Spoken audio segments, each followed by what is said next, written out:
కాన్పూర్కి చెందిన inter first year విద్యార్థి Yuvraj Gupta America అంతరిక్ష సంస్థ అయిన నాసాకు చెమటలు పట్టించాడు. ఎంతోమంది సైబర్ నిపుణులు కూడా గుర్తించలేని ఒక కీలకమైన లోపాన్ని నాసా అధికారిక మెయిల్ ఐడీలో కనుగొని దాని గురించి వారికి తెలియజేశాడు. ఈ యువకుడి ప్రతిభకు నాసా ఫస్ట్ షాక్ అయింది. ఆ తర్వాత యువరాజ్ మేధస్సుకు ఫిదా అయిపోయింది. యువరాజ్ గుప్తా కనిపెట్టిన బగ్ మామూలుది కాదు. నాసా వెబ్సైట్లో ఉన్న తీవ్రమైన భద్రతా లోపాన్ని గుర్తించాడు. దీని ద్వారా నాసా అధికారిక ఈమెయిల్ ఐడీ హ్యాక్ అయ్యే ప్రమాదముందని, ఎవరైనా నాసా ఈమెయిల్ చిరునామాను ఉపయోగించి నకిలీ సందేశాలను పంపవచ్చని స్పష్టం చేశాడు. ఈ బగ్గును కనుగొన్నందుకుగాను నాసా యువరాజ్ను తమ హాల్ ఆఫ్ ఫేమ్లో చేర్చి గౌరవించింది. ఇది నిజంగా ఒక అసాధారణమైన గౌరవం. యువరాజ్ దామోదర్ నగర్లోని ఒక కాలేజీలో ఇంటర్ ఫస్ట్ ఇయర్ చదువుతున్నాడు. పేద కుటుంబంలో జన్మించినప్పటికీ చిన్న వయస్సులోనే యువరాజ్ సైబర్ సెక్యూరిటీపై అపారమైన పరిజ్ఞానాన్ని సంపాదించాడు.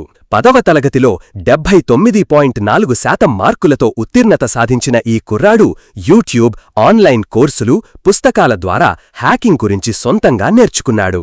ఇటీవల నాసా నిర్వహించిన బగ్ బౌంటీ కార్యక్రమంలో యువరాజ్ పాల్గొన్నాడు. నాసా పేరుతో నకిలీ ఈమెయిల్లను పంపడానికి అనుమతించే ఒక ప్రమాదకరమైన బగ్గును గుర్తించాడు. దాదాపు 2 వారాల పాటు నిరంతరం కృషి చేసి పూర్తి నివేదికను తయారు చేసి వీడియోతో సహా నాసాకు పంపాడు. అతను కేవలం బగ్గు గురించి మాత్రమే కాకుండా నకిలీ ఈమెయిల్లు ఎలా పంపబడతాయి, వాటి వల్ల కలిగే లోపాల గురించి కూడా వివరించాడు.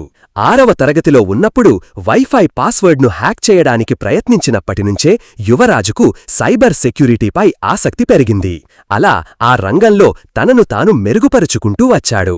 2024లో అతను సోషల్ మీడియా ద్వారా ఒక సైబర్ సెక్యూరిటీ కంపెనీ వ్యవస్థాపకుడితో పరిచయం పెంచుకున్నాడు. దీంతో దేశవ్యాప్తంగా పోలీస్ అధికారులకు సైబర్ నేరాలను ఎదుర్కోవడంలో శిక్షణ ఇచ్చే అద్భుతమైన అవకాశం కూడా యువరాజ్కు లభించింది.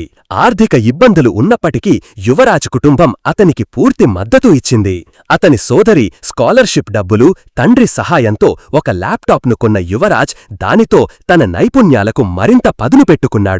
ఈ అద్భుతమైన ప్రయాణం యువరాజ్ గుప్తాకు మాత్రమే కాదు, మన దేశానికే గర్వకారణం.